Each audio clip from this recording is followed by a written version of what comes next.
Hello and welcome to our channel. My name is Detective Joe, and today we're going to talk about one of the most unusual serial killers in American history, Herbert Mullin, who killed 13 people in California in the early 1970s. What makes this case particularly disturbing is not just the number of victims, but the killer's motivation. Mullin sincerely believed that his murders were preventing a catastrophic earthquake. This case raises difficult questions about the line between insanity and criminal responsibility, and about how society deals with severe mental illness. So let's dive into this dark but fascinating story. Part 2. Early life and development of mental illness. Herbert William Mullin was born on April 18, 1947, in Salinas, California. His childhood was relatively normal. He grew up in a stable, middle-class family. In high school, Herbert was popular, even being voted most likely to succeed by his classmates. However, things began to change when Mullin was around 21 years old.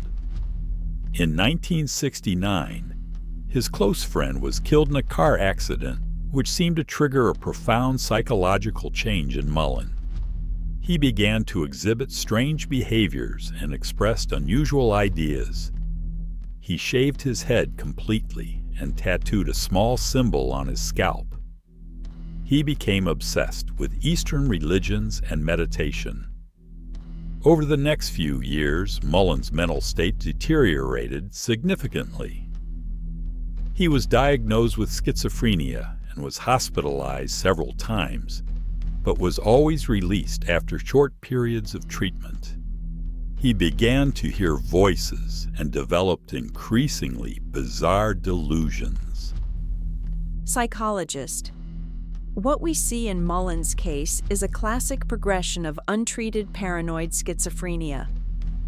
The tragedy is that there were multiple opportunities for intervention that might have prevented what was to come. The most significant of Mullin's delusions was his belief that California was about to experience a catastrophic earthquake that would cause the state to fall into the ocean. This wasn't a completely random fear. California had experienced a major earthquake in 1906, and there was genuine scientific concern about seismic activity along the San Andreas Fault. But Mullin developed a disturbing theory. He believed that natural disasters were nature's way of punishing humanity for not providing enough sacrificial deaths. In his mind, wars had previously served this purpose, but with the Vietnam War winding down, he believed that someone needed to step in and provide these necessary deaths to prevent the earthquake. Part 3. The Killing Spree. Mullin's killing spree began on October 13, 1972.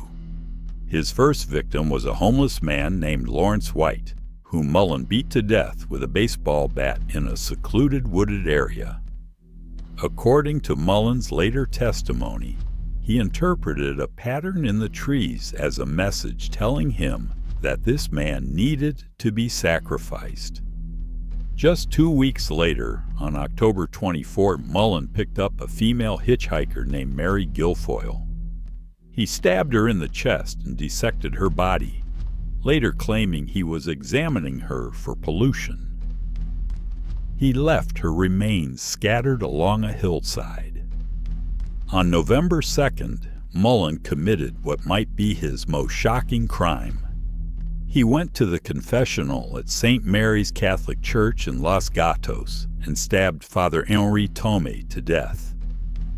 Mullin later explained that he saw the priest as a willing sacrifice who had telepathically volunteered to die to save others. After a brief pause, Mullin's killing spree accelerated dramatically in early 1973. On January the 25th, he entered the home of Jim and Joan Llanera. Mullin had previously bought marijuana from Jim and believed he had telepathically communicated with him. He shot and killed both Jim and Joan, then tracked down their friend Kathy Francis, whom he also shot along with her 2 young sons, aged 9 and 4. Just 4 days later, on February 10th, Mullin came across 4 teenage boys camping in Henry Cowell Redwood State Park. With no provocation, he approached their tent, claimed to be a park ranger, and shot all 4 of them. The victims were Brian Scott Card, David Oliker, Robert Spector, and Mark Dreibelbis. His final victim was Fred Perez, an elderly man who was working in his garden when Mullin drove by, stopped his car, and shot him. This murder was witnessed by a neighbor who noted Mullin's license plate number, leading to his arrest just minutes later. In just over 4 months, Herbert Mullin had killed 13 people of various ages, genders, and backgrounds. The seemingly random nature of his victim selection terrified the Santa Cruz community. Part 4. Arrest and Trial. Mullin was arrested on February 13, 1973, just days after his last murder. A witness noted the license plate number of his car near the crime scene, which led police to the killer. During interrogations, Mullin spoke openly about his crimes, showing no signs of remorse. He explained in detail his theory about preventing earthquakes through sacrifices, considering his actions necessary and even heroic. An interesting fact: at the same time in the Santa Cruz area, another serial killer was active, Edmund Kemper. By the way, if you haven't watched our video about Kemper yet, be sure to watch it. He led to the city receiving the grim nickname Murder Capital. Police initially even believed that all the murders were committed by the same person. At trial, Mullin's defense insisted on finding him not guilty by reason of insanity. Psychiatrists confirmed a diagnosis of paranoid schizophrenia, but the jury decided that Mullin was aware of the illegality of his actions. In August 1973, he was found guilty of 10 first-degree murders and 3 second-degree murders. Part 5. Imprisonment and Psychological Analysis. Herbert Mullin was sentenced to life imprisonment. He is serving his sentence at California State Prison in Mule Creek, where he remains to this day. During his imprisonment, he has given several interviews in which he continued to defend his theory about preventing earthquakes. Mullin's case has become the subject of numerous psychological studies. Experts note that his story demonstrates the danger of untreated mental illness and the importance of early intervention. Psychiatrist. Mullin's tragedy lies in the fact that with proper treatment, his condition could have been controlled. The mental health system failed not only him, but all of his victims. He repeatedly sought help but did not receive adequate long-term treatment. Particularly interesting for researchers is how Mullin's mind created a complex belief system that allowed him to rationalize his actions. His delusions were not chaotic, but structured and, to him, completely logical. In 2010, when Mullin was eligible for parole, he told the board that he no longer believed in his earthquake theory. However, he was denied parole, as he has been at all subsequent hearings. Part 6. Legacy and Conclusions. The case of Herbert Mullin remains one of the most chilling examples of how mental illness can lead to horrific consequences.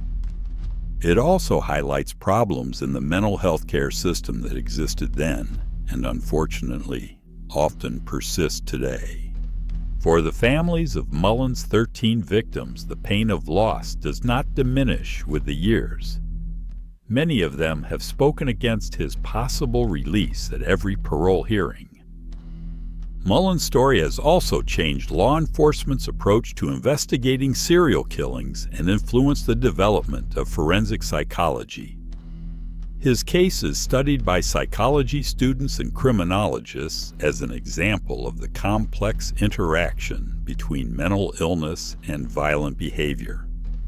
Herbert Mullin's story reminds us of the importance of mental health and the need for timely assistance to those suffering from serious mental disorders.